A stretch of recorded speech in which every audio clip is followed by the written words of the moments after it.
ga wanda ya fahimci waye Allah ba zai taɓa mamakin samun arziki ga kowane mutum ba, sai dai in mutum ya zama tinkiyar ma balama wadda ta kasa bambance daɗin dusa ko kaikai.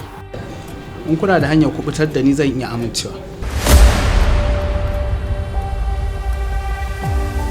Na san bai amince, shi ne dalilin da zai sa ba zai taɓa amincewa da mu ba. Ƙwarai kuwa. Yanzu umma kina ganin idan muka sai mun yi haka ne har za mu kashe shi, ba za mu iya binta wani hanya ba?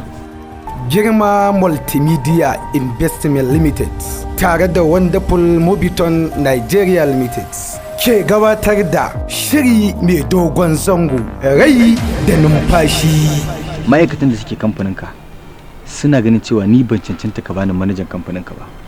Da kyau, yanzu muka shirya salon kwa masa kuɗin sai na ga babu ko naira cikin lalitarsu. Me bambancin ka da akuya?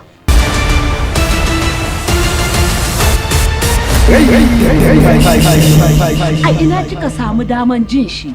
Ballantana har ki ce kin bashi nan baya kirawo ki. Ni mugu ne, ina son mugu dan uwana. Amma shawo ya zambace ni ban zambace shi ba. Shawo!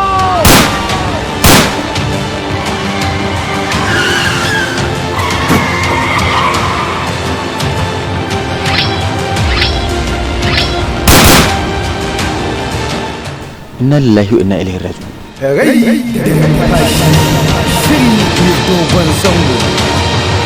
Rai da numfashi.